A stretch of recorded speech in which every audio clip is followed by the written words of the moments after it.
Hello, BookTube. Welcome to Lizzie Faye Loves Books. I'm Elizabeth, and it is Monday, October 9th, 2017. So it's the 9th day of VEDO and the Cozyathon, and it is almost 10 o'clock at night, and I am just now getting this video filmed because I've had a pretty busy day, but now the girls are settled in and ready for bed and in bed, and my husband is actually working late, so I don't like to film when he's home, so it worked out well that he is doing an overtime shift at our theme park job, shooting off fireworks, and I am able to do this. So I think I'm going to go ahead and film a quick one for tomorrow as well, because tomorrow is going to be a pretty busy day too. So I am going to do the I Dare You book tag today. Before I get into that though, let me give you a quick update on the Cozyathon. I did not do quite what I planned yesterday.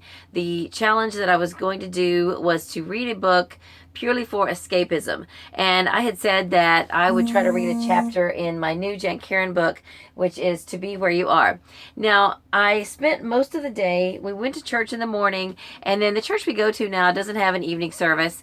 And so we, there was something special going on in the morning during the morning service, and then we had dinner at church. So we got home, I didn't have to cook dinner, we had already eaten, and I just picked up my book that I was reading, Isla and the Happily Ever After. I don't even think I was halfway done at that point, but I just kept working on it and kept picking it back up all throughout the day. Then in the evening, Randy took Katie to meet some other friends, and they went to the movie. So I had plenty of time, and I finished this. So after I got it done and I was getting ready for bed, I decided that I would pick up my ebook that I had said I was going to work on, and I sat down in bed with the ebook and I thought, oh no, wait a minute, I'm supposed to do this challenge. Well, by that time I was pretty sleepy. I did read a couple of pages, but I did not get a chapter read, and I decided that since I've listened to all of the other books on audio, that I think I would prefer to listen to this on audio first. Then when I go back and start over and read the whole series in print, I will read it in print at that point. But I did get a kind of a feel for what it's, what it's going to be about, I guess. And I'm really, really excited about the book. So I did not do exactly what I said I was going to do, but, pretty much all afternoon and evening, I escaped into the world of Isla and the Happily Ever After. And it was a cute book, and I'll tell you more about it later. I had a couple of issues with it, but again, that's not for this video. So that was my Cozyathon. Now, tonight, after I get these videos filmed and I'm getting this one uploaded, I am going to sit down and read a book entirely by candlelight. I'm going to read or reread The Chocolate Touch by Patrick Skeen Catling. And this is a cute book. It's a Midas retelling. And so I'm going to read this book, and I'm going to cover the 9th challenge and the 3rd challenge. Okay, so moving on to this tag. Now, I was tagged by Shannon Ridler, and this is a really fun tag. I am excited about doing this one. So it's got 19 questions, so I'm going to try to go through them as quick as I can. I don't want this to get incredibly long. What book on your shelf has been there the longest? Well, that's pretty tough because I have quite a few books from my childhood, and at first I was thinking I would show you The Cat in the Hat Comes Back. That's the only Dr. Seuss book that I had as a child. We still have it, and it's in my daughter Emily's room, but I could not lay my hand on it. I don't know where she has put it, but it's around somewhere. But on my shelves in here, I remembered that back when I was doing some Saturday Shelfie tours earlier in the year, I have a shelf that has a bunch of little books, and a section of those are some of my little books from childhood. And the 4 I'm going to show you are all telltales, and they are some that I remember from very early on reading these with my grandmother because she lived with us when I was young.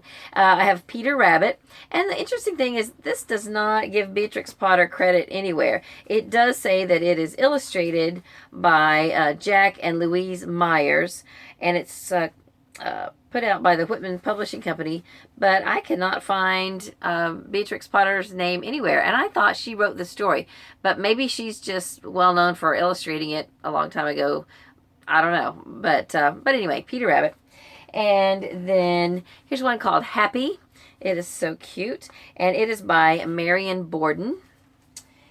And then this one, I remember really enjoying the cover. So cute. The two stories about Wags by Betty Bijsterveld, and we had a dog named Wags when I was the age that I read this. Or maybe I had this book, and then when we got our dog, maybe that's why I wanted to name it Wags.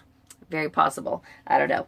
And then this one, this must be a TV show, but I don't remember it because it says Hanna-Barbera's Mush Mouse and Pumpkin Puss. And this book is called The Country Cousins. So there were probably other books in this series, but this is the only one that I had. So those are some of my very earliest childhood books, and I still have them on my shelf today.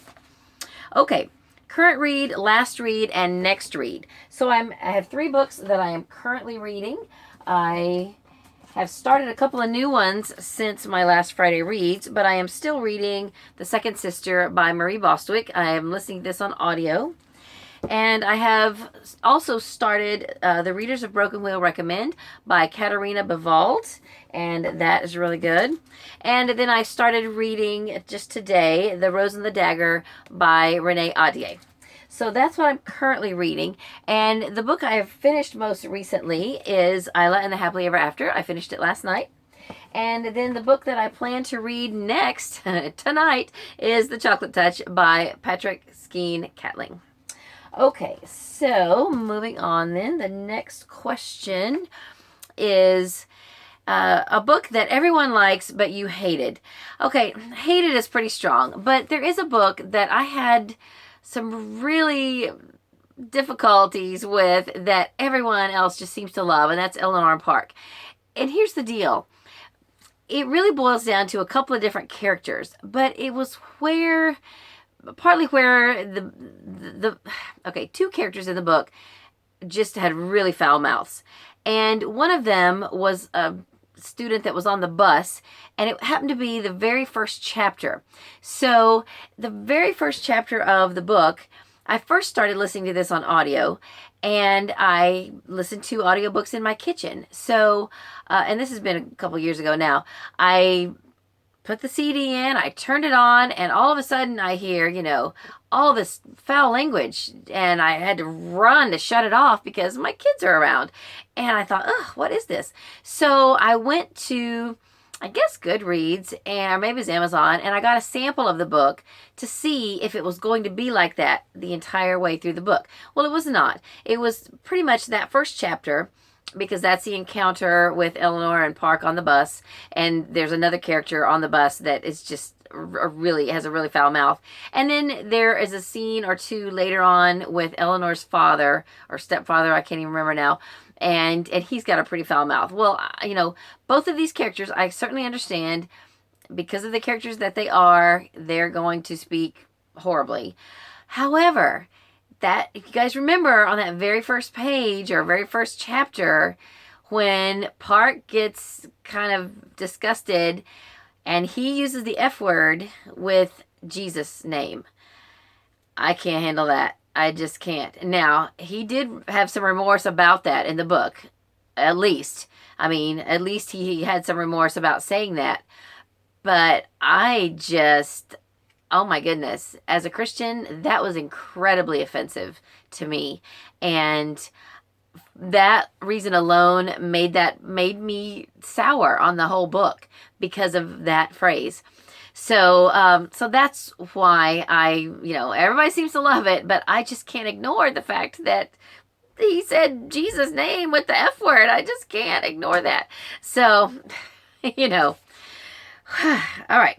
So now, next, a book that you keep telling yourself to read, but you keep telling yourself that you'll read, but you probably won't. All right, these came to mind because I actually used these in, I think for Tome Topple, I used these in a photo. I've got this 2-volume set of Hiking the Appalachian Trail. These came to us used from my father-in-law. I don't know if they were his books or if he found them at a flea market somewhere. That's entirely possible. I keep looking at them and saying, I really do, just want to armchair the Appalachian Trail one of these days. Now, I have read an Appalachian Trail book. I read back when I first kind of learned about the Appalachian Trail. I was in my 20s, I guess, and I was traveling and I just kind of encountered it, and I had not ever even heard of it before.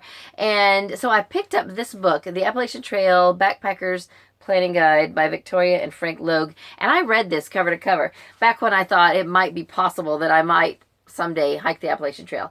Now I don't think I will. The best I can probably ever do is armchair it. And so that kind of brings me to the next question. It says, are there any books that you are saving for retirement? Well, if I ever get these books read, that's when it'll be retirement. Okay, so the next question is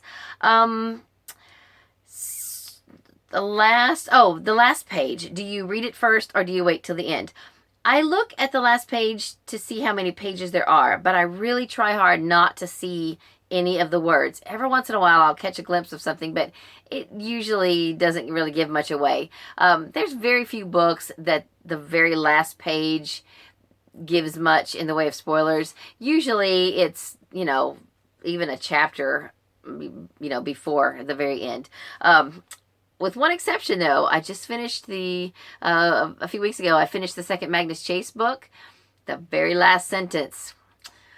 That's pretty cool. All right, let's see. Acknowledgements. Do you think it's a waste of paper and ink or an interesting aside? Well, I think it's very interesting, and I read them. I really, I enjoy reading the acknowledgements.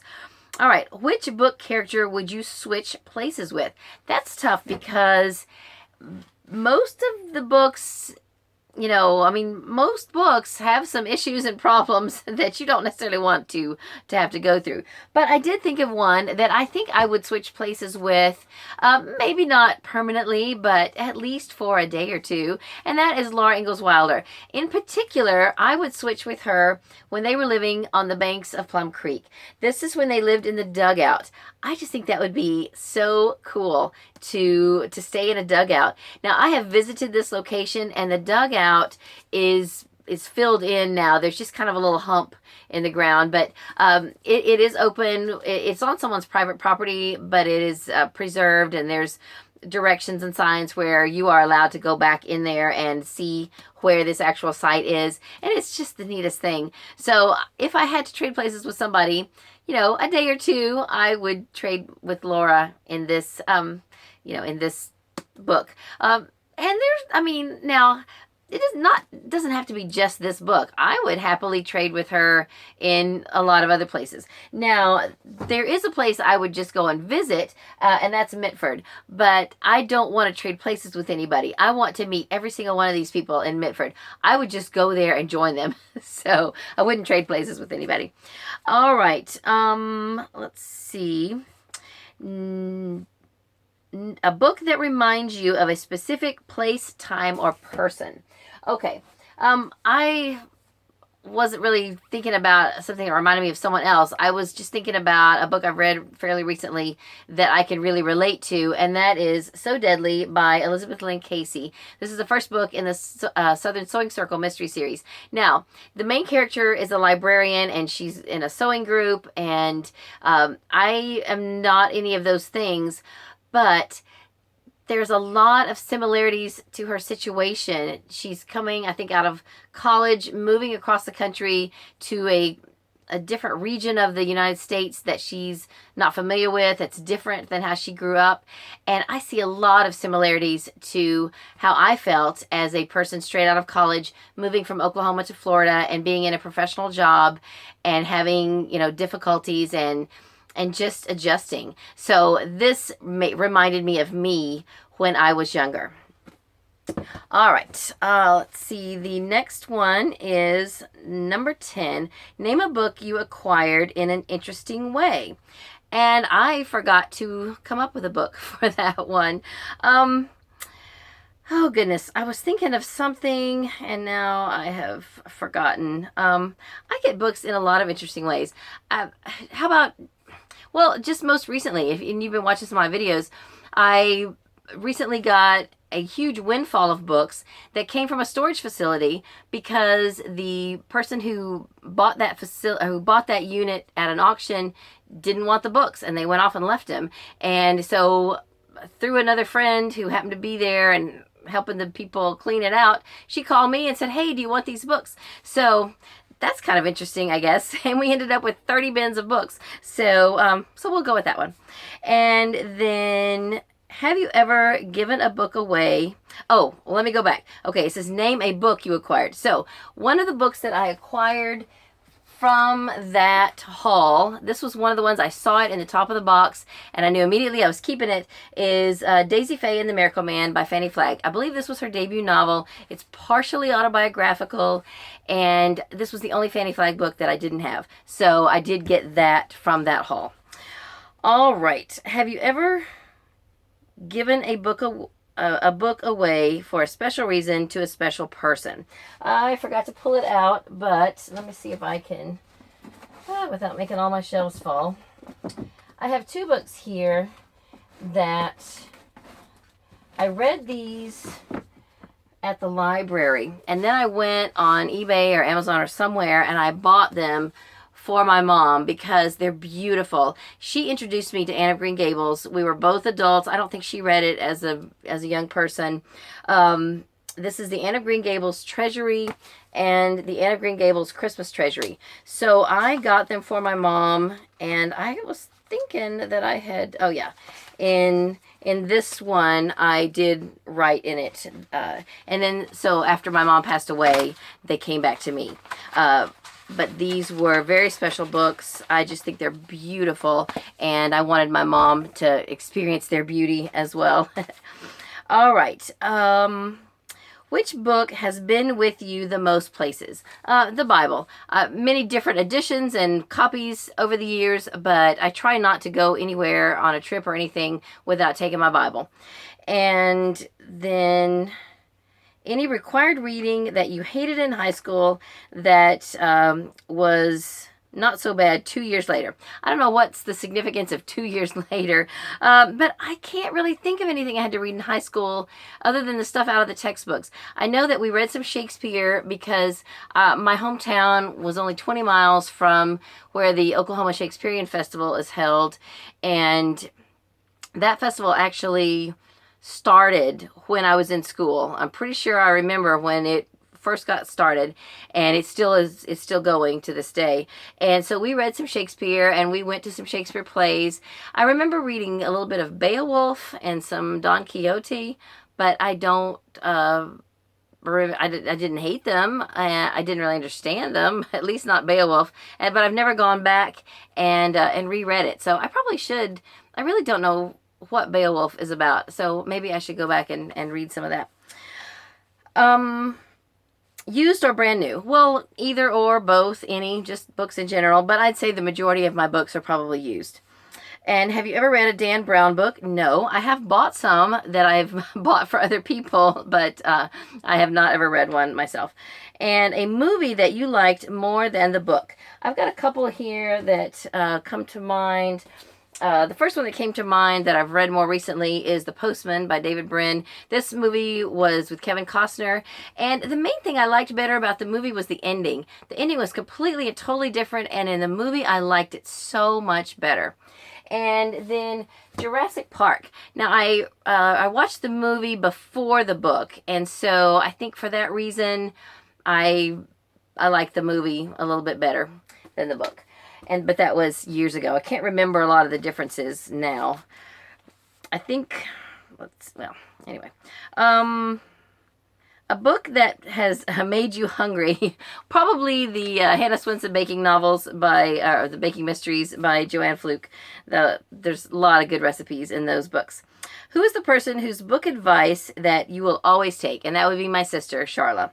And then a book out of your comfort zone, or outside of your most read, your usual genre, and a book out of your comfort zone that you ended up loving. So I'm going to say Wool by Hugh Howey.